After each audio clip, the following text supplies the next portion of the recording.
Boa noite, a paz do Senhor para todos os irmãos. É uma alegria muito grande, né, novamente estar aqui, né. Eu creio que a igreja aqui é uma bênção, vocês são uma bênção, e eu agradeço a Deus de coração de saber, né, que os irmãos estão firmes, né, na fé, na graça. Isso é muito importante, né, não só importante como digamos, crucial, né, na firmeza na fé, né, na graça, em meio a provas e tribulações, mas estamos juntos no só propósito, né. Eu trago uma saudação da igreja em Curitiba, né. Como eu disse na quinta-feira, eu não lembro os irmãos que mandaram, né, saudações. Então considere que todos os irmãos, né, enviaram uma saudação para os irmãos aqui, né. Eu também quero louvar ao Senhor, né, pela vida do Otávio, que teve uma experiência com o Senhor, né, entregou o coração dele para Cristo e vai se batizar. Então eu agradeço a Deus por essa obra, né, na vida dele, que já vinha de um certo processo, e agora na reunião de adolescentes lá de Curitiba, ele teve uma experiência e entregou o coração dele ao Senhor. Então eu, como pai, né, estou muito feliz, né, por essa decisão dele, que o Senhor dê graça a ele, que vai se batizar, né, no próximo batismo que tiver lá, certamente o nome dele estará incluído, né. Então eu quero agradecer a Deus, né, pela vida dele, né. A Heloísa já tem 20 anos, né? Então agradeço a Deus também pela vida da Heloísa, né? Já chegou aos 20 anos, né? O tempo vai passando bem rápido, né? Eu costumo dizer que cada vez que eu venho aqui eu estou mais grisalho, né? Daqui a pouco eu estou empatado com o Yata, né? Porque cada vez que eu venho eu estou mais grisalho. Mas faz parte, né? Não tem jeito, né? É algo que a gente tem que saber lidar também com o tempo, né? Eu lembro que quando nasceram meus primeiros grisalhos, nasceu um fiozão branco aqui na frente, sabe? Bem rebelde, bem branco, né?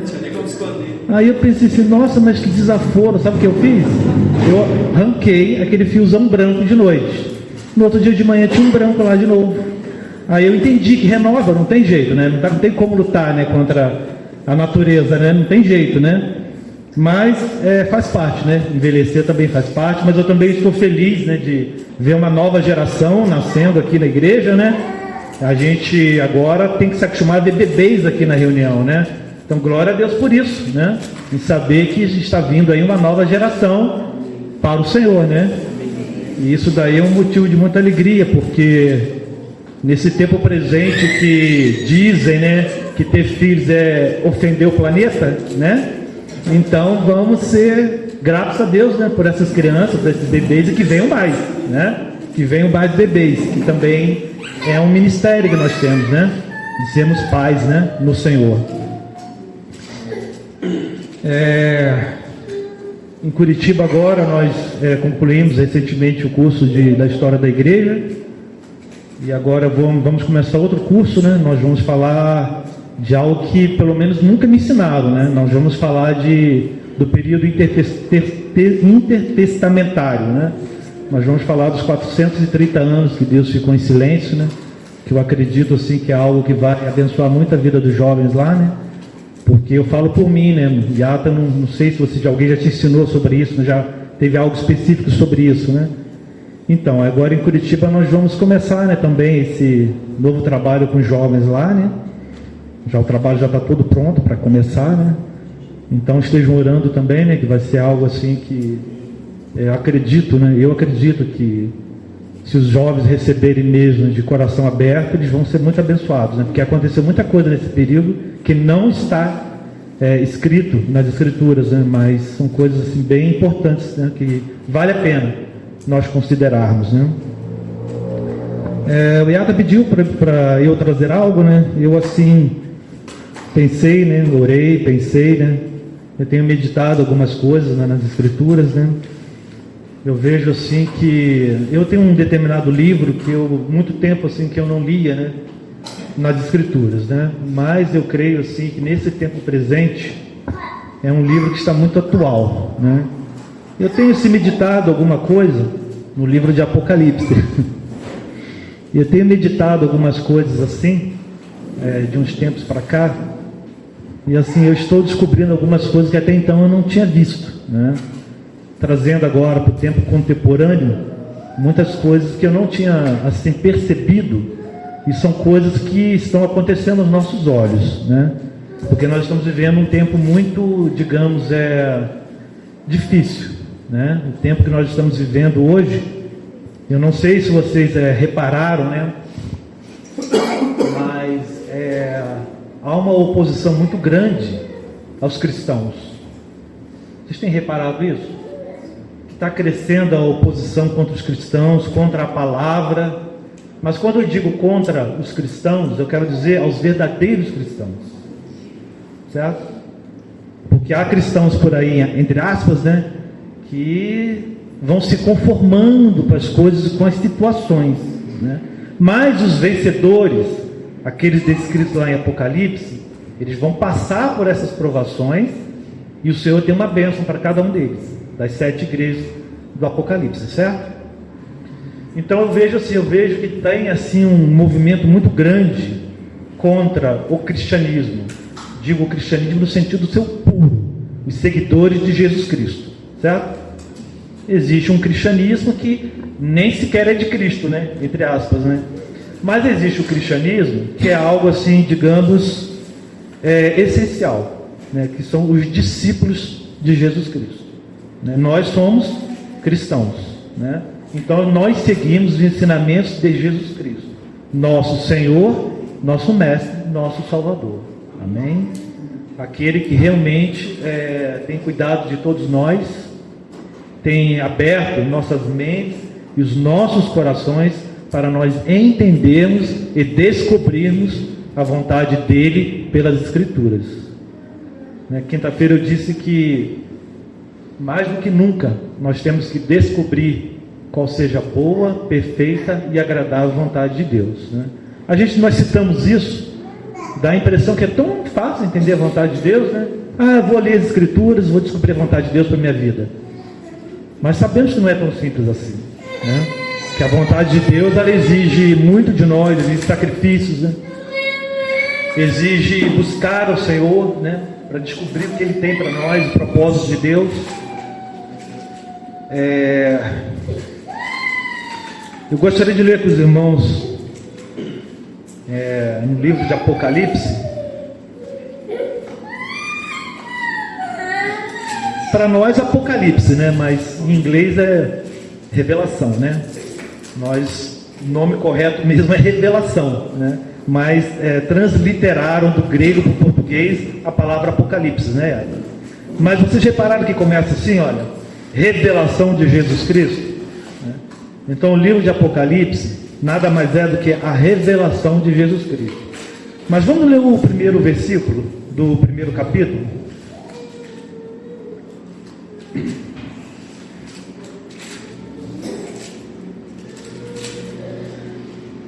Revelação de... aí sim, que Deus lhe deu para mostrar aos seus servos as coisas que brevemente devem acontecer. E as enviou pelo seu anjo e as notificou ao seu servo João, o qual testificou da palavra de Deus, do testemunho de Jesus Cristo, de tudo o que viu. Bem-aventurado aquele que lê, bem-aventurados os que ouvem as palavras desta profecia e guardam as coisas que nela estão escritas, porque o tempo está próximo. Até aí, né? Assim, eu tenho lido o livro de Apocalipse, né? E essa revelação de Jesus Cristo, né? Isso que Ele nos revelou aqui está bem atual pelo tempo que nós estamos vivendo, né? Mas como, né? No capítulo 2 nós lemos, né, que o Senhor revelou a João 7 cartas, certo? As 7 igrejas da Ásia, que hoje é a Turquia, né? Por que 7 igrejas? Por que 7 igrejas? 7 não é o número perfeito de Deus? Então eu entendi assim, que essas 7 igrejas São 7 eras que a igreja vai viver na terra, né? São 7 épocas que a igreja vai viver. Certo, Yata? 7 períodos históricos, né, que a igreja vai viver. Porém, todas as 7 cartas servem para o nosso ensinamento hoje, mesmo que esta época tenha passado. Certo? Ela está atual. As 7 igrejas são os ensinamentos de Jesus Cristo para as 7 igrejas, as 7 épocas que a igreja ia viver aqui na terra, né? Eu lendo as 7 cartas das 7 igrejas, assim, eu descobri algumas coisas interessantes, né, que eu quero compartilhar com os irmãos, né, para ver se testifica também no coração dos irmãos, né? Mas não é nada que eu li de lugar algum, né? Coisas assim que eu pesquisei, busquei, assim, coisas que eu vi assim, com um olhar, digamos, contemporâneo, com o que está acontecendo hoje. Vocês já repararam? Eu acredito que sim, que vocês já repararam, né? Mas vocês já repararam que confusão que está nesse mundo evangélico hoje?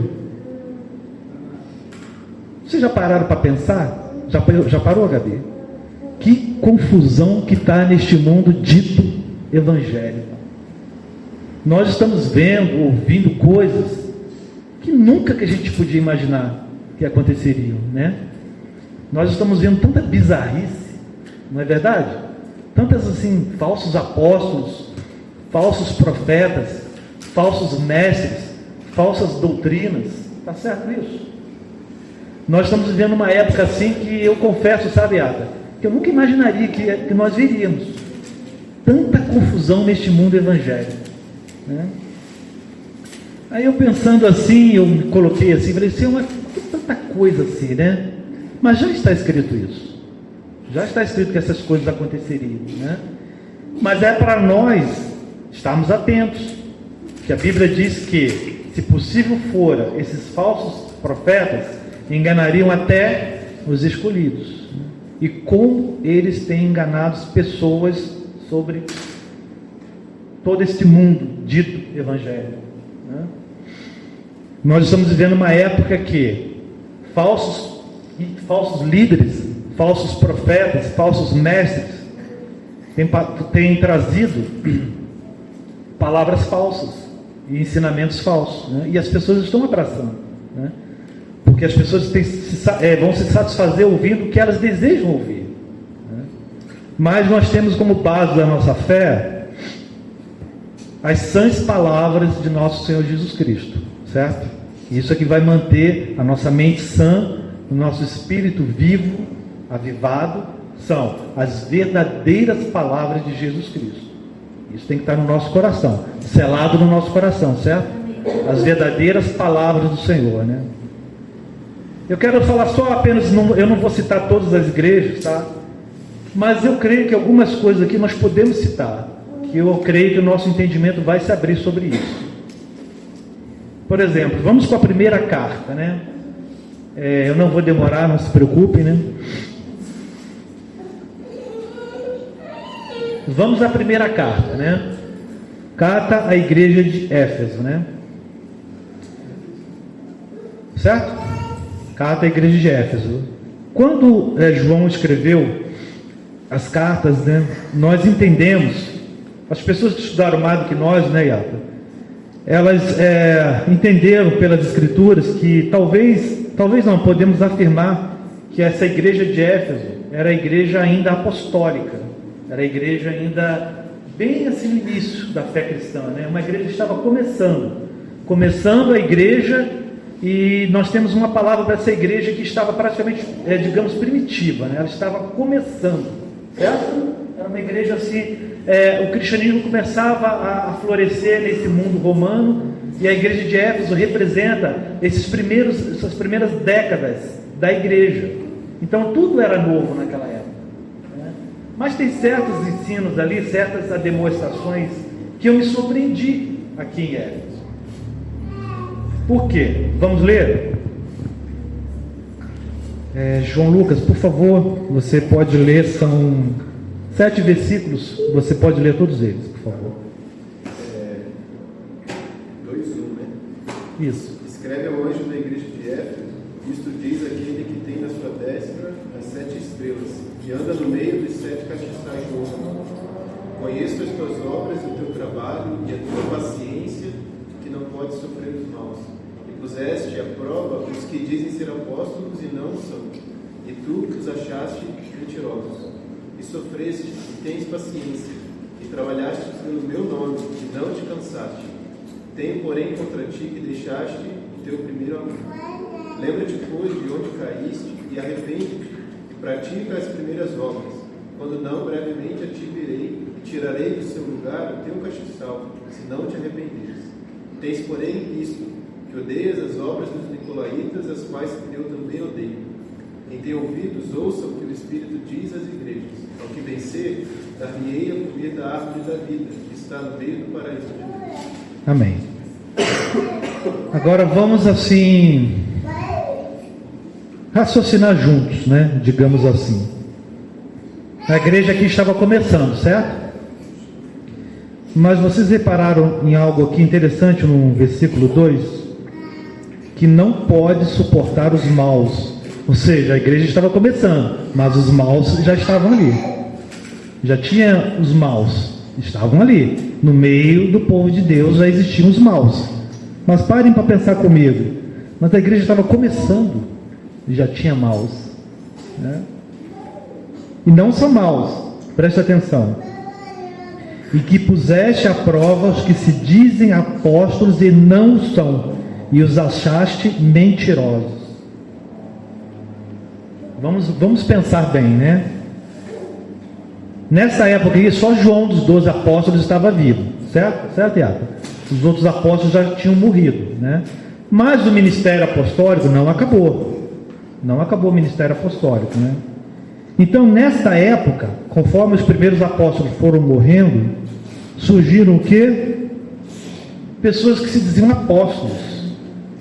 Já pararam para pensar? A igreja estava começando. Já existiam apóstolos que eram considerados mentirosos. Agora eu vou fazer uma pergunta para vocês, né? A igreja de Éfeso, ela tinha que pôr à prova esses apóstolos para achá-los verdadeiros ou mentirosos. No caso aqui, eles colocaram à prova esses que se dizem apóstolos. Mas a igreja de Éfeso achou, todos esses apóstolos foram achados como mentirosos, né? Vamos trazer para o tempo presente. Por exemplo, vamos considerar assim, hoje, no dia que se chama hoje, nesse tempo presente, se a igreja verdadeiramente colocasse à prova os que se dizem apóstolos, será que nós vamos achar esses apóstolos verdadeiros? O que vocês acham? Não é contemporâneo isso? Foi escrito para a primeira igreja, a igreja que estava assim no auge. Alguns aqui talvez tenham visto Jesus Cristo em pessoa, como João viu, né? A pessoa do Filho do Homem. Alguns aqui, João nós temos certeza, né, Iago? Mas vai que alguns aqui teriam até visto o Senhor, o nosso Senhor, o Filho do Homem, né? Jesus Cristo como homem. Alguns aqui poderiam até ter visto, né? Então, qual é o entendimento que nós temos? Hoje, né? Se a igreja pusesse à prova os que se dizem mestres, apóstolos, profetas, profetizas e todos mais esses títulos, será que a igreja acharia todas essas pessoas verdadeiras ou mentirosas? É uma pergunta contemporânea dos nossos tempos, né? Vamos raciocinar, né? Vamos considerar. Eu acredito, sabe, irmãos, que a maioria dos que se dizem apóstolos hoje em dia são mentirosos. Tá certo, Iago? Lamentavelmente, a maioria dos que se dizem apóstolos, bispos, pastores, toda aquela classe, aquele clero, hoje, se a igreja pusesse à prova não ficaria atrás desses apóstolos. Na verdade, não contribuiria financeiramente com esses apóstolos, esses profetas, esses bispos, porque ia achar todos eles mentirosos. É o que a Bíblia diz. Tá certo, Zé Antônio? Se naquela época já existiam falsos apóstolos, imagina hoje em dia. Agora vamos considerar, por que a igreja não põe mais à prova os apóstolos? Porque já não é genuinamente uma igreja. Já se tornou um sistema humano. As pessoas não têm discernimento para nada. Se nós formos abrir as redes sociais, nós vamos ficar chocados com a quantidade de heresia que existe hoje em dia. É profeta pedindo dinheiro a todo momento, é apóstolo pedindo dinheiro, é bispo, entre aspas, pedindo dinheiro, é pregador mirim, é profetiza, se auto-intitula profetiza. Por que essa confusão toda? Por que a igreja não põe mais à prova essas pessoas? Porque genuinamente já não age como igreja. E eu tenho certeza que se vier um falso apóstolo aqui e começar a falar e pregar e falar aquele monte de heresias, vocês vão pôr à prova, não vão? Vocês não vão aceitar qualquer coisa. Tá certo, Jeremias? Não vai aceitar qualquer coisa, vai? Vocês vão colocar à prova. Esse é o trabalho da igreja, é colocar à prova os que se dizem ministros de Deus, né? Então o que está acontecendo? Falando desse tempo presente, né? Se nós não tivermos discernimento, que a Bíblia diz que até mesmo os eleitos poderiam ser enganados. Então cabe a nós fazer o quê? Ter o discernimento para entender esse tempo presente. E não, de maneira nenhuma, sair da simplicidade que há em Cristo Jesus, porque isso vai guardar as nossas almas, né? Por exemplo, nós aqui estamos reunidos, né? Na simplicidade que é em Cristo Jesus. Aqui não tem clero, né? Aqui não tem ninguém acima, né, de ninguém. Somos todos irmãos.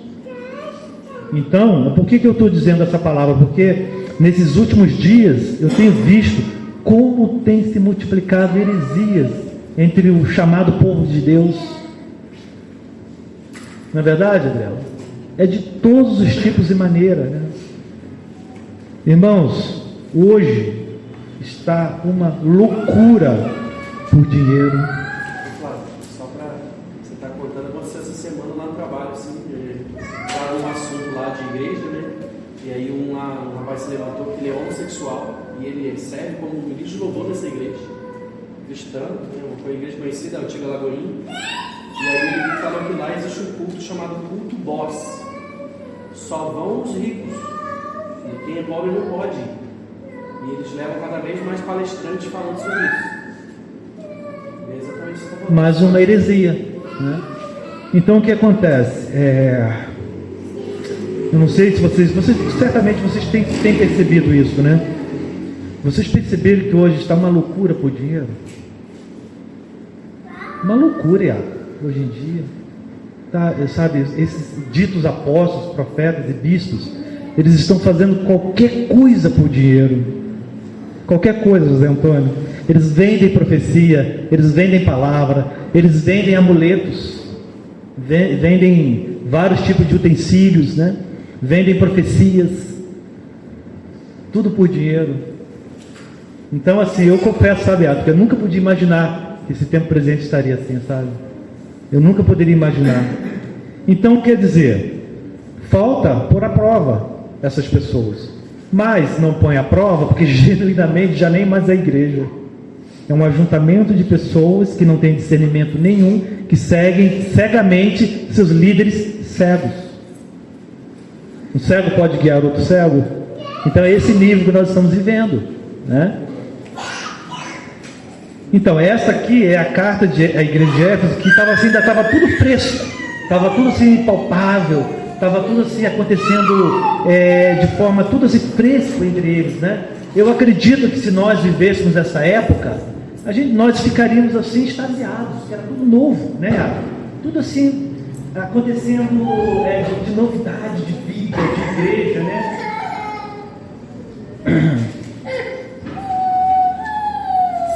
Então essa igreja recebeu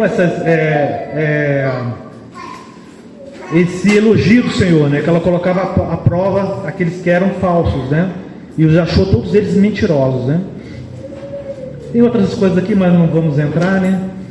Então, assim, o que mais gostaria de deixar hoje, né, com relação a essa igreja, era isso, né? Que realmente a igreja verdadeira, ela põe à prova.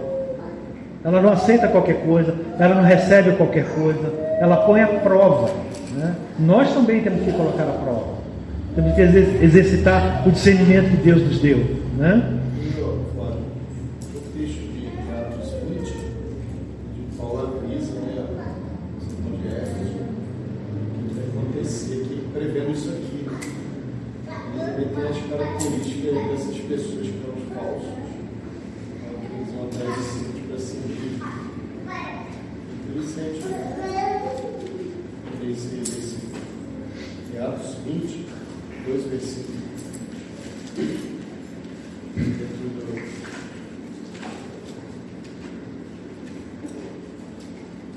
Atos capítulo 20, versículo 29 a 30. Paulo está falando aos irmãos de Éfeso, né? Não sei quantos anos atrás aqui. Cerca de uns 35 anos atrás. Paulo está falando aqui com o pessoal de Éfeso, né? Com os irmãos, chamou os presbíteros, os anciãos ali. Porque eu sei isso, que depois da minha partida entrarão no meio de vós lobos cruéis que não perdoarão o rebanho, e que dentre vós mesmos se levantarão homens que falarão coisas perversas para atraírem os discípulos após si. Portanto, vigiai, lembrando-nos de que durante 3 anos não cessei noite e dia de admoestar com lágrimas a cada um de vós. Então, foi bom o Iata citar esse texto, porque essa carta de Éfeso, ela tanto histórica como ela é profética. Ela tanto serve para os crentes de Éfeso naquela época, como ela serve para a igreja até hoje. Ela é profética, né? Então tem essas duas conotações. Ela é histórica, que nem Paulo já prevendo que esses falsos apóstolos iriam contaminar a igreja de Éfeso, é histórico, e também é profético para os nossos dias presentes, certo? Aqui também fala sobre as obras dos nicolaítas, né, que eles também tinham essa virtude, né, eles odiavam as obras dos nicolaítas, mas não vamos entrar nisso aqui hoje. Era uma seita, né, que tentava sorrateiramente entrar na igreja de Éfeso, já naquela época, hein? Já naquela época, para pensar, com João vivo, e João congregava em Éfeso. Vocês sabiam disso? Que João congregava em Éfeso?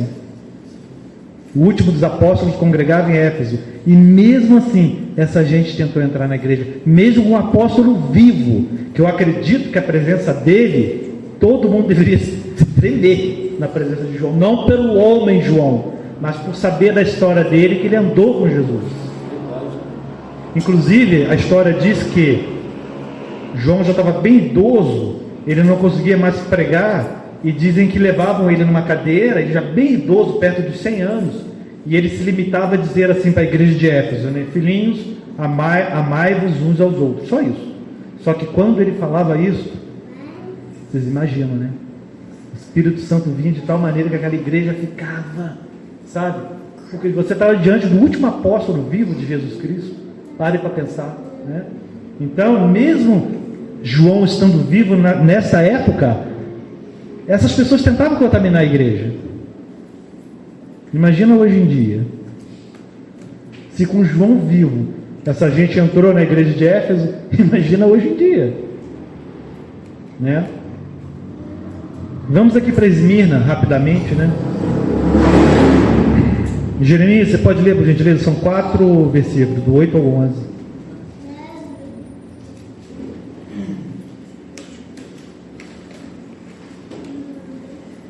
Ao anjo da igreja em Esmirna escreve: aquele que é o primeiro e o último, que foi morto e ressuscitado, faz as seguintes afirmações: Conheço as tuas obras e a tua pobreza, contudo tu és rico. Conheço a blasfêmia dos que se dizem judeus, mas não são. Pelo contrário, são sinagoga de Satanás. Não temas nada do que estás prestes a sofrer. Eis que o diabo está para lançar algum de vós na prisão, a fim de que sejais provados, e sofrereis perseguição durante 10 dias. Ser fiel até a morte, e eu te darei a coroa da vida. Aquele que tem ouvidos, compreenda o que o Espírito revela às igrejas. O vencedor, de maneira alguma, sofrerá a punição da segunda morte. Amém. Onde nós colocamos Esmirna na história da igreja? Onde podemos colocar Esmirna? Em qual época histórica? Vocês repararam em duas situações? A primeira, não tem nenhuma repreensão? Vocês repararam nisso? Não tem nenhuma repreensão para Esmirna. Primeiro ponto, né? Segundo ponto, vocês repararam que essa igreja sofre? Era uma igreja sofredora, né? O sofrimento ele causa isso, né? Ele causa estar mais perto do Senhor, né? A igreja, quando ela era perseguida, quando ela sofria, ela se aproximava mais do Senhor, né? Nós podemos identificar a época das perseguições do Império Romano. Então era uma igreja que ela passou de Éfeso, que era a igreja da época apostólica, e foi para a igreja de Esmirna, que já é o, digamos assim, o auge do Império Romano e o auge das perseguições aos cristãos, certo? Nós podemos identificar Esmirna aí. Então esta igreja, ela era uma igreja que sofria muita perseguição, né? O culto imperial estava no auge. Vocês já ouviram falar no culto imperial, né? Não? O culto imperial estava no auge, ou seja, naquela época, eu até falei na história da igreja para os jovens lá, eu falei dessa época, né? Rapidamente, naquela época, o que acontecia? Vamos voltar no tempo, que era o primórdio da igreja ainda, né? Era a igreja que era perseguida pelo Império Romano. Então, naquela época, alguns imperadores se levantaram contra a igreja e contra os cristãos. Então, o que acontece? Eles exigiam um sacrifício do culto imperial. Então, o que acontece? Digamos assim, eu sou um pai de família, né? Digamos que eu estou com a minha família nessa época. Eu seria obrigado a fazer um sacrifício aos deuses romanos e receberia um atestado que eu sacrifiquei. Estou livre, posso fazer o que eu quiser. Agora, se a pessoa rejeitasse esse documento, ela poderia ter o espólio dos seus bens, prisão, afastamento dos filhos e até mesmo a morte. A igreja sofria nessa época, em Esmirna, certo? Então você tinha tinha que ter, digamos, um alvará, que você é um adorador dos deuses. Você fazia sacrifício, e era público. Você tinha que publicamente fazer um sacrifício. Se você não fizesse isso, você seria preso e poderia até mesmo morrer. Então muitos cristãos morreram nesta época. É chamada época dos pais da igreja. Muitos cristãos morreram para não negar a fé. Então este sofrimento fez essa igreja se aproximar do Senhor. Por isso não há nenhuma repreensão nela. Vocês repararam? Não há nenhuma repreensão, né? Então essa igreja, ela recebeu uma bênção do Senhor muito grande, né? Ela não teve repreensão. E se você for ler as 7 cartas, você sempre vai ler essa expressão: eu conheço e eu sei. Nesse caso aqui, ó, eu conheço a tua tribulação e a tua pobreza. Então o Senhor sabe tudo. Ele conhece tudo. Ele sabia a necessidade de cada igreja. Ele sabe a necessidade da igreja aqui em Nova Friburgo. Ele sabe a necessidade de todas as igrejas verdadeiras. As igrejas verdadeiras, que têm o testemunho de Jesus Cristo, né? Tem muitas chamadas igrejas por aí que não têm o testemunho do Senhor. É só um ajuntamento de pessoas. Então o que acontece? Nessa época, né, ele fala de uma grande tribulação, né? tereis uma tribulação de 10 dias, nós não sabemos se literalmente é 10 dias, ou se é um período histórico, profético, né? Mas eu sei de uma coisa, essa tribulação de 10 dias seria terrível, terrível. Seria uma tribulação que talvez o cristão teria que pagar com a própria vida, para não se dobrar aos cultos da época, aos deuses pagãos da época, certo? Esmirna, nós podemos identificar como essa época, e é uma grande bênção para eles, né? Ser fiel até a morte e dar-te a coroa da vida. Nós tomamos posse dessa bênção, né? Mas é para Esmirna, mas nós tomamos posse pela fé, que fala para todas as igrejas, né, Márcio? Todas as igrejas, né? A palavra é profética, nós podemos nos apropriar dessa bênção, né? Então, para essa igreja sofredora, havia a coroa da vida esperando por ela, né? Mas era uma igreja sofredora. Inclusive, ali existia uma sinagoga de Satanás, né? Ali existia uma sinagoga de Satanás que combatia contra essa igreja, né? É um mistério. Mas eu estudei alguma coisa e eu descobri que existia uma grande colônia de judeus nessa época, nessa cidade, né? Então, eu acredito que esses judeus, eles combatiam grandemente contra os cristãos e entregavam os cristãos para as autoridades romanas. Era uma sinagoga de Satanás. Eu acredito que foi assim, que existia um embate muito grande entre judeus e cristãos para reivindicar, né? Os judeus não aceitavam de maneira nenhuma que os cristãos se apropriassem de serem chamados, né, o povo de Deus. Eles não aceitavam de jeito nenhum.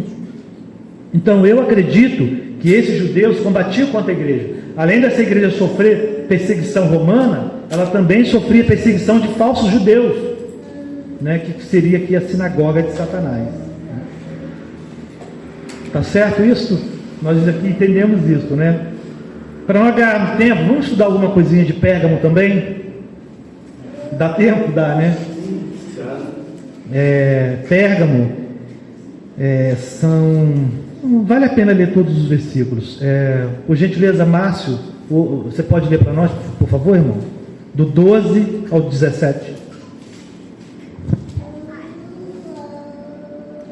E ao anjo da igreja que está em Pérgamo, escreve: isto diz aquele que tem a espada aguda de 2 filhos. Eu sei as tuas obras e onde habitas, que é onde está o trono de Satanás, e retens o meu nome e não negaste a minha fé. Ainda nos dias de Antípatro, minha fiel testemunha, a qual foi morto entre vós, onde Satanás habita. Mas poucas coisas tenho contra ti, porque tens lá os que seguem a doutrina de Balaão, a qual ensinava Balaque a lançar tropeços diante dos filhos de Israel, para que comessem dos sacrifícios da idolatria e se prostituíssem. Assim tens também os que seguem a doutrina dos nicolaítas, o que eu aborreço. Arrependa-te, pois, quando não em breve virei a ti, e contra eles batalharei com a espada da minha boca. Quem tem ouvido, ouça o que o Espírito diz às igrejas. Ao que vencer, darei eu a comer do maná escondido, e dar-lhe-ei uma pedra branca, e na pedra branca um novo nome escrito, o qual ninguém conhece, senão aquele que eu detesto. Amém. Agora aqui nós temos outro mistério, né? De outra igreja, né? Nós temos a igreja de Pérgamo, né? Como nós vamos identificar essa época, né? Nós temos algumas dicas, né? Primeiro, nessa cidade estava o trono de Satanás. Coisa, né? Expressão, né? É a única vez na Bíblia que eu conheço que diz que nessa cidade está o trono de Satanás. Já é uma coisa para a gente pensar, né? Que coisa, né? Já pensou, irmão José Antônio? Nesta cidade onde existiam cristãos estava o trono do próprio Satanás. Você fala assim, gente, como pode isso? Como os cristãos conseguem viver, como um crente consegue viver aonde Satanás habita? O que vocês acham? Débora que está quietinha. Como um crente pode viver onde está o trono de Satanás. Muito sério isso, né? Então são coisas que a gente pensa. Nós começamos a pensar. Como o culto ele é racional, nós começamos a raciocinar também, né? Usar a mente de Cristo e raciocinar, né?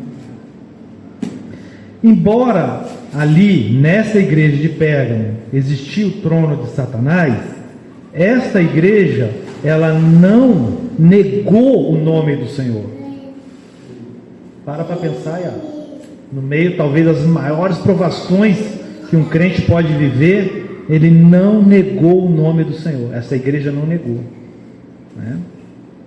Existia até mesmo uma pessoa chamada Antipas, uma testemunha fiel, que foi morto nessa cidade, né? Não vamos entrar nessa história. Existe toda uma história por trás desse Antipas, mas não é o caso aqui, né? O Senhor diz que nessa cidade existia minha fiel testemunha. Para pensar. O próprio Senhor falando isso, hein? Já imaginou? Minha fiel testemunha. Imagina João Lucas. O Senhor diz assim: nessa cidade existe um João Lucas, minha fiel testemunha. Já pensou? Então, assim, por ele ser fiel testemunho do Senhor, ele foi morto. Certamente, né, os que eram contra os cristãos na perseguição mataram esse rapaz, né? Só que tem algumas coisas aqui que chamam a atenção em Pérgamo, né? Que ali também existia a doutrina de Balaão. Aí agora eu vou trazer para o tempo contemporâneo. Agora nós vamos vir para o nosso tempo. Mas antes, Pérgamo se situa a igreja em Éfeso, o início do cristianismo, o início da igreja, tudo novo. Esmirna, a época de perseguição. Pérgamo, a igreja já começa a entrar num caminho complicado.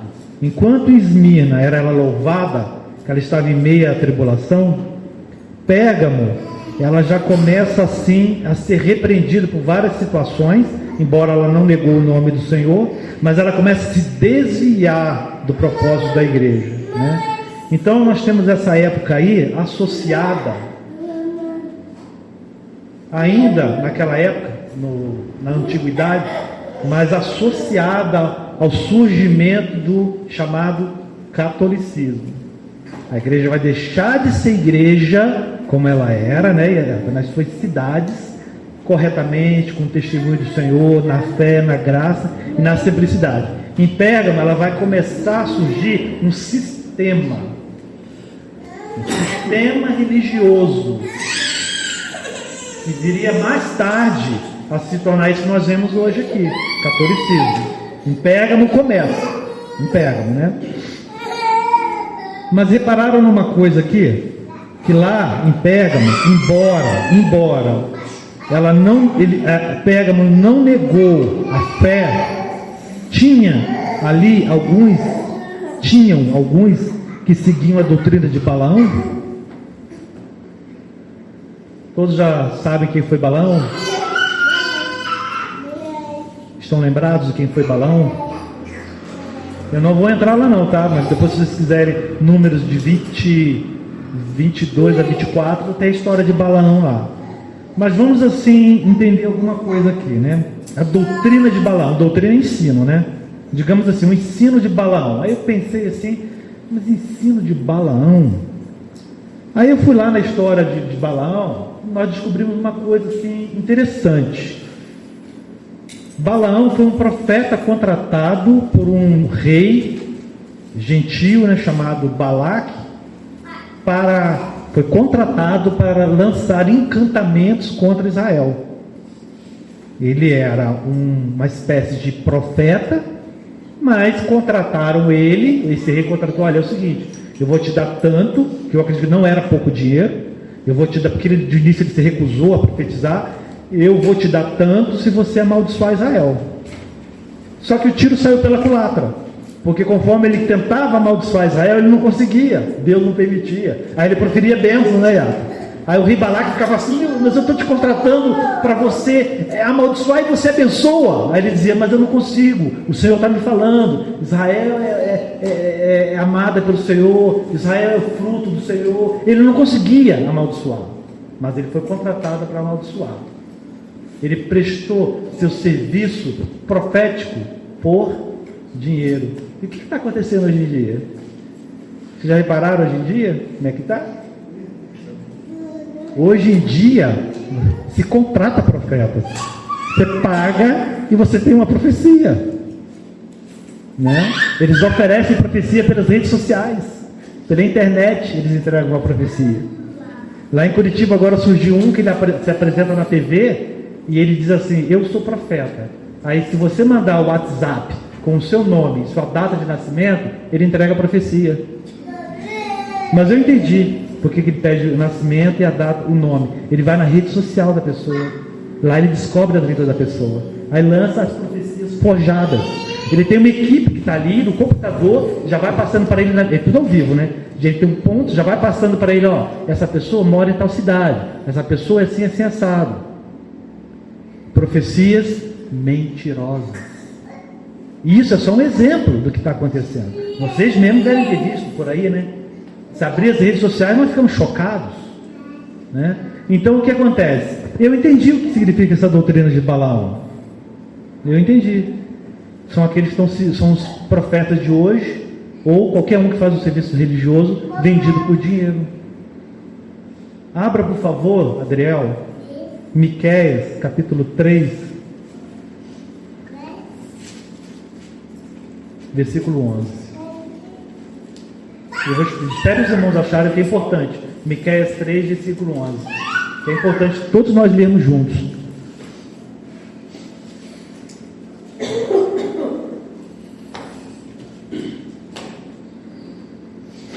Todos acharam? Pode ler, Adriel. Os seus chefes dão as sentenças por suborno, e os seus sacerdotes ensinam por interesse, e os seus profetas adivinham por dinheiro, e ainda se encostam ao Senhor, dizendo: não está o Senhor no meio de nós, nenhum mal nos sobrevirá. Olha, irmãos, os seus profetas, como é que é? Os seus profetas adivinham por dinheiro. Irmãos, o que mais tem hoje em dia é profeta adivinhando por dinheiro. Não é, massa? Profeta adivinhando por dinheiro, bispo adivinhando por dinheiro, apóstolos e até mesmo apóstolas se vendendo por dinheiro. O mundo chamado gospel, vocês até me perdoem o que eu vou falar, não vou generalizar, mas o mundo chamado gospel, com tudo que envolve o mundo gospel, as canções, os músicos, as bandas, vamos ser sinceros, irmãos, é tudo por dinheiro. Não vou generalizar, mas a maioria é por dinheiro. A maioria é por dinheiro. Sabe por quê? Porque quando eles são contratados, digamos assim, a IATA, né, vai contratar um cantor para vir aqui, né? Você não vai fazer isso. Mas vamos supor, né? O que o IATA tem que fazer? O IATA vai ter que bancar o hotel bom, com café da manhã, com almoço, para o cantor, para sua banda, para os seus agentes. Irmãos, é tudo por dinheiro, não precisa reais. A vida deles é muito boa, eles têm dinheiro que sobra. Entendeu, irmã? Zé Antônio? É muito dinheiro, gente. E quando entra o dinheiro, a pessoa enlouquece. É verdade, João Lucas, a pessoa enlouquece, porque é muito dinheiro que entra. Você tem os melhores hotéis. Quem não quer ficar num hotel bom, tomar um café da manhã maravilhoso, um almoço maravilhoso? Quem não quer, gente? Nós, seres humanos, quem não quer? Não é verdade, Márcio? Então entra muito dinheiro. Eles vêm, cantam, fazem o ritual deles, ganham dinheiro e vão embora. Acabou, tchau, nunca mais vai te ver. E as pessoas estão lá, sabe, oba-oba, alegria. Mas nós sabemos, eu não quero generalizar porque não seria justo. Eu acredito que tem gente sincera nesse meio. Mas lamentavelmente, a maioria é por dinheiro, glamour e ostentação. E principalmente hoje em dia, né? Que estão ostentando como quem bebe água, né? O povo de Deus anda ostentando ultimamente, né? Entre aspas, né? O povo de Deus entre aspas, né? Então o que eu entendi? Eu entendi que a doutrina de Balaão, ela envolve dinheiro mesmo. São profetas que se vendem mesmo por dinheiro, por dinheiro. E hoje isso é o que mais tem. Se você pegar qualquer pregação da TV, você não vai ver eles falando da palavra. Você vai ver todos eles falando de quê? Dinheiro. É noite e dia, a mesma mensagem. E o povo não acorda. Por que o povo não acorda? Porque não põe a prova mais. E o povo aceita qualquer coisa porque não põe a prova. E também porque o povo gosta. Tem comichão no ouvido, né, Yata? Como diz aquela palavra, né? E quer palavras que agradem a eles. Hoje em dia é coach. Palavras positivas, né? Para levantar a pessoa, levantar o ego da pessoa, idolatria. É isso que nós estamos vivendo. Eu volto a dizer, por isso que nós não podemos fugir da simplicidade que há em Cristo Jesus. Nunca. É isso que vai guardar nossas vidas. Porque quando o Senhor for passar o funil e a peneira neste mundo evangélico, quantos vão sobrar? Vai sobrar, porque em todas as igrejas tem vencedores. Por mais que seja difícil a situação, em todas as igrejas tem vencedores, né, Yata? Por mais difícil que seja. Até mesmo Pérgamo, que é a igreja que tinha o trono de Satanás, ali saíram vencedores. Né? Ele ensinava a Balaque a lançar tropeços diante dos filhos de Israel. Aí ele ensinou também os filhos de Israel a comer das coisas sacrificadas aos ídolos e praticar a prostituição. E ali aquelas obras dos nicolaítas lá em Éfeso se tornou doutrina, virou ensino, mas não vamos entrar nisso aqui hoje. Então o que acontece? Eu trouxe para o tempo presente, você lembra que eu disse? Lembram que eu disse que também tem o olhar contemporâneo, o olhar de hoje em dia? E o olhar de hoje em dia, nós entendemos o que está acontecendo. Por quê? Nós temos que ler as Escrituras, né? Apesar de tudo, né, só um adendo aqui em Pérgamo, eu citei o trono de Satanás, né? Eu descobri algo histórico sobre Pérgamo, né? O que eu descobri sobre essa cidade? Duas situações que podem ser esse trono de Satanás, onde Satanás habita, né? O trono de Satanás, né? Duas situações. A primeira nessa cidade de Pérgamo existia o altar de Zeus, que era um altar magnífico, gigante, que tinha uns degraus em mármore puro, se chegava até um altar para sacrificar. Pode ser associado ao trono de Satanás, né? E também ali foi a primeira vez que um imperador romano erigiu um templo a si mesmo. Em Pérgamo existia o templo do imperador chamado Domiciano, que foi um imperador da época de João, dessa época aqui, e ele erigiu um templo ali e as pessoas iam adorar a estátua dele lá dentro. Pode ser, está associado, né? Pode ser uma coisa simbólica associada, né?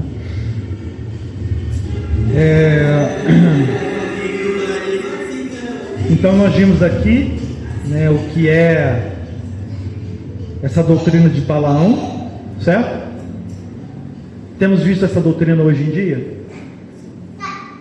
Sim, lamentavelmente sim. Essa doutrina que não ficou em Pérgamo, ela chegou até nossos dias, até a igreja atual contemporânea, né? Tiatira não vou entrar, né? Não vou entrar até porque também não vai dar tempo, né? Mas digamos que Tiatira era uma época que a igreja definitivamente casou com o mundo. Ela perdeu totalmente a sua essência, né? Ela casou-se com o mundo, ela virou um sistema católico que existe até hoje, né? Então ela casou com o mundo.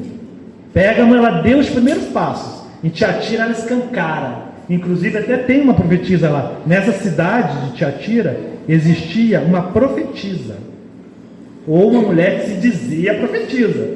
Vou fazer uma pergunta para vocês. Quantas mulheres hoje estão se dizendo profetisas? Muitas. Está cheia de profetisa por aí, por dinheiro, profetizando por dinheiro no bolso, né? Então nessa igreja de Tiatira já existia uma mulher que se dizia profetisa, né? Mas não vamos entrar nisso aqui hoje. Pastoras, né, que hoje tomam esse cargo de, né? Pastoras, líderes de obra, líderes de igreja, né? Sardes também, não vou entrar também, até por questão de tempo, eu quero me concentrar mais em Filadélfia e Laodiceia, né?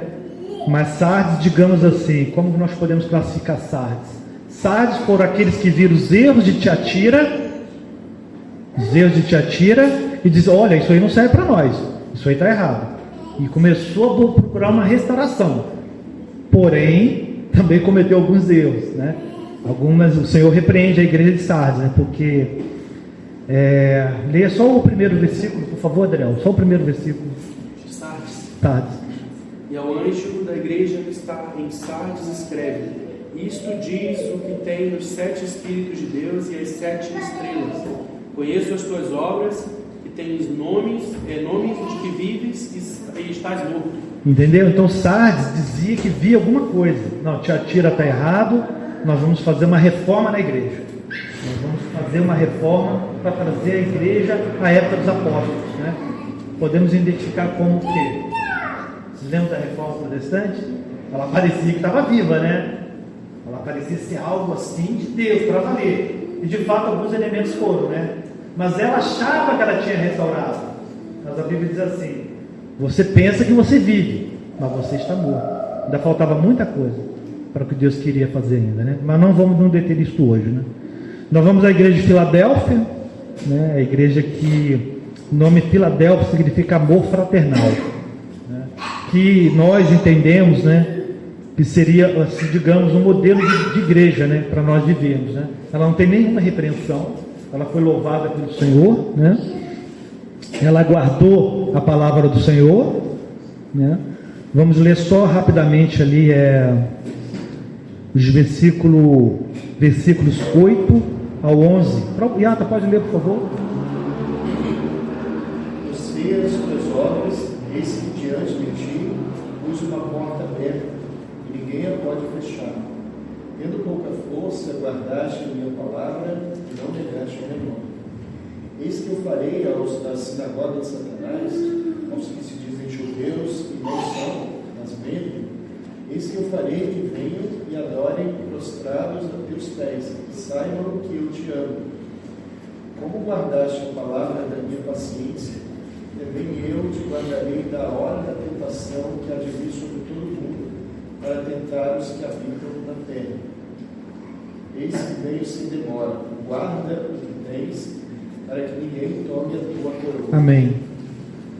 Aqui tem uma das maiores bênçãos que pode existir, e ela acabou de ler. No meu entendimento, é uma das maiores bênçãos que pode existir quando a igreja alcança essa experiência aqui, né? Olha, visto que guardaste a palavra da minha perseverança, olha aí, também eu te guardarei da hora da tribulação que há de vir sobre todo o mundo, para provar os que habitam sobre a terra. Olha, essa igreja não foi bem-aventurada, sabe por quê? Ela guardou a palavra da perseverança. A hora que nós precisamos, guardar a palavra da perseverança dentro de nossos corações, guardar mesmo a palavra do Senhor. A palavra da perseverança é a palavra do Senhor, né? Guardar aquela perseverança, aquela esperança, aquela paciência dentro de nós. E Filadélfia alcançou essa experiência. Então é um modelo para a igreja atual, para nós agirmos como agia Filadélfia. E ela não teve nenhuma repreensão do Senhor, né? Então, assim, é um exemplo para nós, um modelo para nós, né? Mas vocês repararam que aquela mesma sinagoga de Satanás, escrita lá em Esmirna, ela se apresenta a Filadélfia? Que coisa, né? O inimigo não deixa de lançar ali os seus opositores, né? Lançou ali a igreja, né, a sinagoga de Satanás contra Filadélfia, mas Filadélfia venceu, porque ela guardou a palavra da perseverança do Senhor. E é isso que a igreja precisa atualmente, né? Agora eu quero fazer uma pergunta: quantas igrejas dos 5 continentes estão guardando a palavra da perseverança do Senhor? Quantas igrejas? Que são essas que vão subir, são essas que vão agradar a Deus. A igreja que guarda a palavra da perseverança. Ela é fiel, é uma igreja fiel, né? É uma igreja que caminha juntos, uma igreja que caminha junto, é uma igreja que há comunhão genuína entre seus membros, né? Por isso que ela é chamada de amor fraternal, amor entre irmãos. É uma igreja pura, é uma igreja que há verdade entre os irmãos, comunhão entre os irmãos, cada um fala a verdade ao seu irmão, cada um guarda a vida do seu irmão. Essa é a igreja verdadeira, é a igreja da simplicidade, né? Mas vamos avançar, e nós vamos agora, rapidamente, para encerrar, a igreja de Laodiceia, que nós consideramos que é a igreja que nós estamos vendo hoje, né, no mundo inteiro, mais do que nunca, é tempo da igreja de Laodiceia, né? E eu pesquisei algumas coisas sobre Laodiceia que eu gostaria de compartilhar com os irmãos, né? Nós vamos ler todos os capítulos, todos os versículos, de Laodiceia, e vamos encerrar com esta igreja, né? O irmão que quiser ler, pode ler, por favor. E ao anjo da igreja de Laodiceia escreve: Isto diz o Amém, a testemunha fiel e verdadeira, princípio da criação de Deus. Conheço as tuas obras, e nem és frio nem quente. Quem dera foras frio ou quente. Assim como és morno, não és frio nem quente, vomitar-te-ei da minha boca.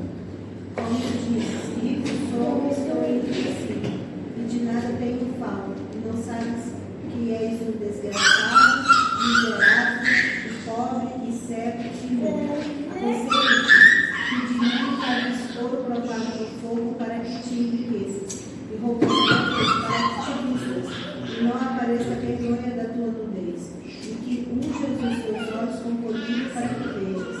Eu repreendo e castigo a todos quanto amo. Sê, pois, zeloso e arrependa-te.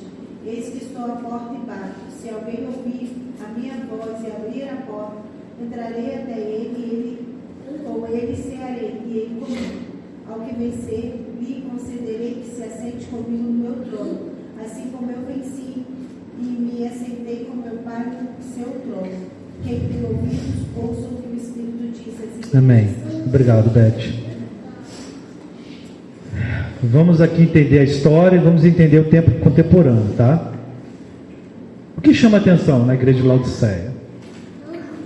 Eu acredito que o versículo 20 é fundamental, né? Gabi, por favor, versículo 20. Eis que estou à porta e bato. Se alguém ouvir a minha voz e abrir a porta, entrarei em sua casa e com ele cearei, e ele comigo. Vamos raciocinar juntos. O Senhor está batendo a porta, Ele está fora da igreja. É uma igreja tão corrupta, tão caída, tão decadente, que Ele está batendo, pedindo para entrar, né? Eu vou fazer uma pergunta para todos vocês, né?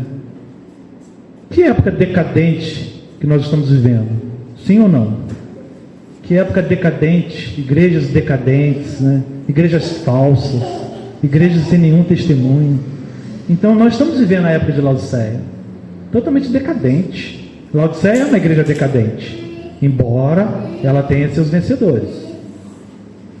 O povo de Deus sempre vai ter um remanescente que vai vencer, né? Mas algumas coisas chamam a atenção, eu gostaria de compartilhar com vocês, né? Conheça as tuas obras, que não és frio nem quente. Quem dera fosse frio ou quente. O que eu descobri? Eu descobri que em Laodiceia era uma cidade, tipo num vale, assim, e essa cidade ela recebia águas de um aqueduto, só que essas águas elas chegavam nessa cidade mornas, eram águas termais, né? Até sair da fonte termal e chegar até Laodiceia, chegava morna a água. Então ele está usando uma analogia daquela própria época, né? Laodiceia chegava às águas mornas, e diz que essa água, ela era, como se diz a expressão, insalubre, ela não era agradável, era uma água insalubre, desagradável, mas eles viviam com aquela água porque não tinha outra opção, né? Era uma água doce, termal, mas ela chegava em Laodiceia morna, né? Então o que ele está querendo, o que o Senhor quer dizer com isso, né? Que os crentes dessa igreja, eles são nem quente e nem frio, né? Então eles são mornos, indiferentes, né? São crentes indiferentes, não faz diferença, sabe? Qualquer palavra que vier está boa, qualquer coisa que pregar está bom, qualquer testemunho está bom, qualquer coisa que vier está bom, qualquer louvor está bom, é indiferente, não faz diferença nenhuma. Então eu acredito que, entendeu? E hoje o que nós estamos vendo? Pessoas indiferentes. Tenta pregar o evangelho assim para alguém que não conhece a palavra. As pessoas estão totalmente indiferentes, alheias, se portando com mais nada, gente, mais nada. Agora tem uma coisa que me chamou a atenção, uma coisa que eu sempre li, eu nunca entendi, mas agora eu creio que eu entendi, né? Eu quero compartilhar com vocês. Antes de citar esse versículo, que é o 17, eu descobri algumas coisas lá de Laodiceia também. Lá era um local que tinha uma produção, eu até anotei aqui, ela tinha uma produção têxtil de lã, né? Ela tinha também uma produção de pomadas para ouvido e uma produção de colírio também para os olhos. É uma cidade muito importante Laodiceia naquela época. E principalmente, ela tinha um serviço bancário forte. As pessoas de toda aquela região depositavam dinheiro nos bancos de Laodiceia. Então era uma cidade que gerava um certo dinheiro. Hoje, por exemplo, nós temos aí chamados centros financeiros. Por exemplo, Londres não é um centro financeiro, Nova York, São Paulo, gera muito dinheiro nesses locais, Tóquio, não é isso? Tá certo isso? Xangai, na China, lugares que têm assim uma forte sistema bancário, gera dinheiro. Laodiceia era assim para aquela época, gerava dinheiro, porque as pessoas depositavam dinheiro, já existiam bancos naquela época, sabia? Sabiam disso? As pessoas já depositavam seu dinheirinho nos bancos, e tinha juro, tudo direitinho, já naquela época, sabia, Zé Antônio? Já existia sistema bancário. Interessante isso, né? As pessoas iam lá, tinha que confiar muito, porque levava dinheiro, literalmente, digamos assim, 1.000 sestércios, digamos assim, 10 mil reais, você levava o dinheirinho lá e depositava lá em Laodiceia. Daqui a um tempo você voltava lá para pegar com juros, tinha que confiar muito, esse dinheiro não ia sumir, Mas então, era um sistema bancário naquela cidade, eu descobri isso pesquisando, Então vamos continuar aqui para encerrar, Olha o versículo 17, dizes, rico sou. Entenderam por que ela diz que ela é rica? Que existia um sistema bancário naquela época. Então ela dizia assim, vocês estão pensando o quê? Eu sou rico. Eles diziam, nós somos ricos, não precisamos de nada, nós temos dinheiro. Hoje faz uma analogia ao tempo presente. As igrejas estão cada vez mais ricas. Lá no sul estão inaugurando igrejas como shopping, sabia disso? As igrejas têm assim entrada, tem lounge, se fala? Lounge, cafeteria, espaço VIP. Lá no sul já está acontecendo isso. Não sei se chegou até aqui, mas lá no sul já tem igreja VIP. Igreja que só entra os membros que têm dinheiro, eles têm um espaço melhor, eles recebem um cafezinho, eles têm sala de, como um shopping, a sala de alimentação, sabia disso? Igrejas ricas, Olha que povo nós estamos chegando, Será que o pobre entra nessa igreja? Fica a pergunta, O povo tem coragem de entrar numa igreja dessa? A pergunta fica no ar, Mas vamos continuar, Então ela é rica, Rico sou, eu tenho dinheiro, certo? Mas presta atenção, e estou enriquecido. Negócio estranho, O que vocês acham disso? Rico sou e estou enriquecido.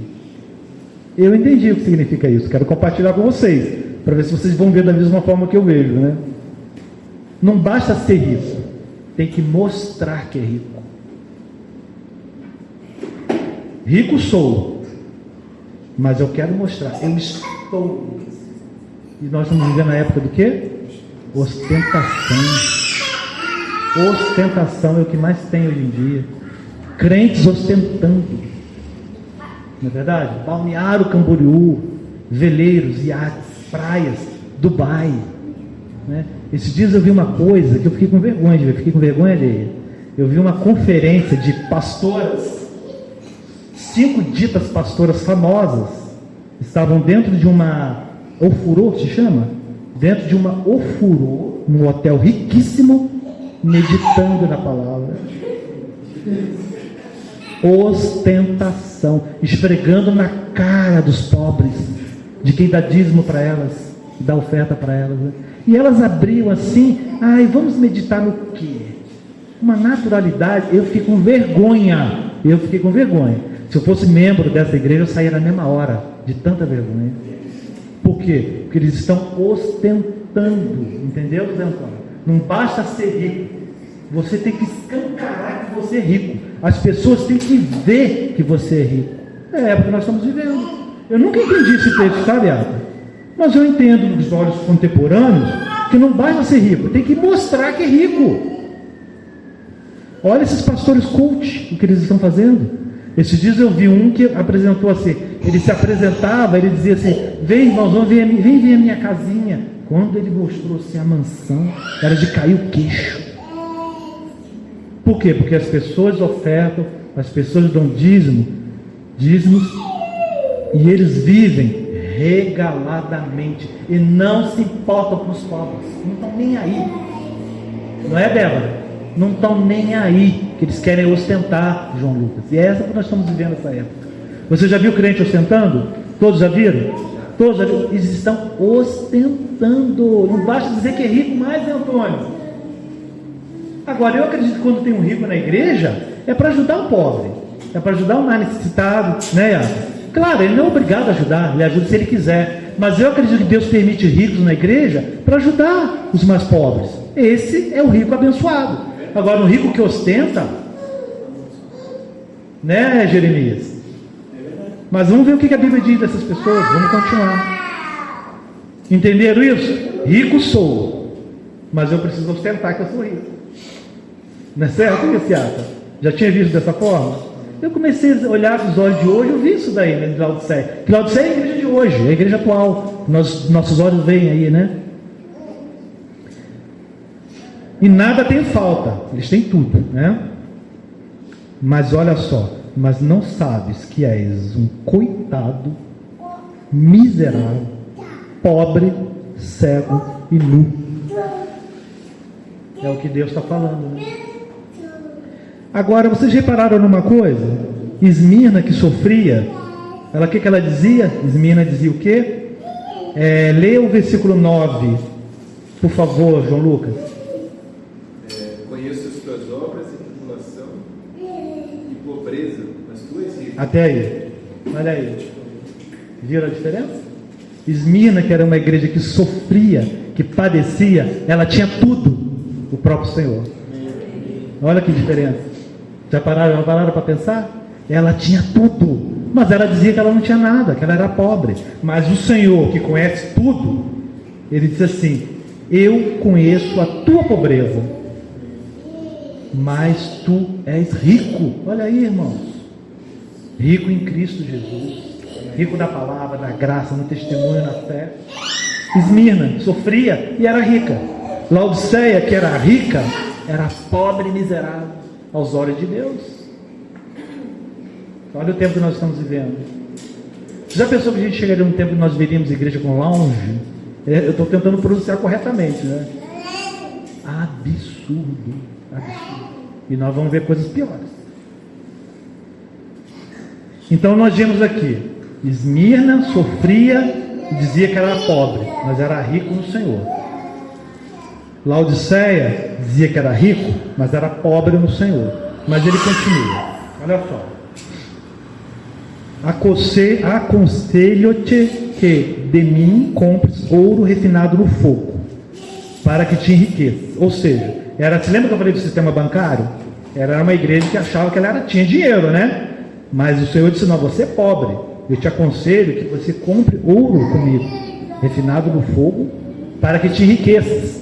Imagina, a igreja era rica, ela dizia que era rica, mas Jesus falou assim: você tem que comprar um ouro comigo, refinado no fogo, para se enriquecer de mim, do Senhor, né? E vestes brancas, para que te vistas e não seja manifesta a vergonha da tua nudez. Lembra que eu falei que lá tinha uma produção têxtil? Certamente eles se vestiam muito bem, porque lá a roupa era mais barata, porque a fábrica era lá, né? Então as roupas eram mais baratas, eles tinham condições de se vestir melhor, mas eles eram luz aos olhos do Senhor. As vergonhas deles apareciam para todo mundo ver. E não seja manifesta a vergonha da tua nudez. E olha só, colírio para ungires os teus olhos a fim de que tu vejas. Você lembra que eu falei que lá tinha uma indústria de colírio? Olha como Deus usou os termos do passado para trazer uma palavra histórica para eles e uma palavra profética para nós. O próprio Senhor falando, né? Eu repreendo e castigo a todos quantos amo, portanto, ser zeloso e arrepende-te, né? Então, era isso que eu queria compartilhar, né, com os irmãos, né? Alguns pontos, né, que eu acho necessário nós entendermos com os olhos de hoje. Claro que tem muito mais coisa aqui, né? Não falamos de Tiatira, falamos pouco de Sardes, tem muito mais. Mas hoje, no momento, é importante nós sabermos essas coisas, sabe? Para nós também não cairmos na mornidão, para nós também não sermos cegos, ficarmos nus, né? Ficarmos pobres do Senhor. Nós precisamos conhecer a palavra, né? Como que nós conseguimos alcançar diante do Senhor uma posição de fé, né? Quanto à palavra, comparando, né, coisas espirituais com espirituais. Nós vamos comparar as coisas espirituais daquela época com as coisas espirituais de hoje em dia, atuais, né? E nós vamos descobrindo essas coisas. Então eu, assim, pesquisando essas 7 cartas, sabe, Ada? Eu descobri essas coisas que eu compartilhei, né, com os irmãos. E eu acredito que tudo isso aqui que foi escrito, né, para que nós, ou aqueles que realmente guardarem, como diz lá em Filadélfia, né, a palavra da paciência, se nós guardarmos a palavra da paciência ou da perseverança, como diz essa tradução, nós seremos classificados como vencedores. Todas essas igrejas aqui têm vencedores. Até Laodiceia, dizia que era rico e ostentava que era rico, entre eles há vencedores. Olha que coisa impressionante, né? Como Deus é fiel, né? E dá uma oportunidade para todos se arrependerem. Ele diz aqui, ó, portanto, ser zeloso e arrepende-te. Se arrepender, alcança a graça diante do Senhor. E Deus restaura ali a posição daquele crente, né? Então, irmãos, era isto. Eu espero que vocês recebam, né? Me perdoem se alguma coisa eu falei demais ou não se encaixa perfeitamente, mas é algo que Deus, assim, eu creio, né? Foi Deus que me mostrou, e eu creio que cada vez mais nós temos que lançar este olho atual nas coisas do passado, para nós discernirmos e compreendermos esse tempo presente. Amém, irmãos? Era isso.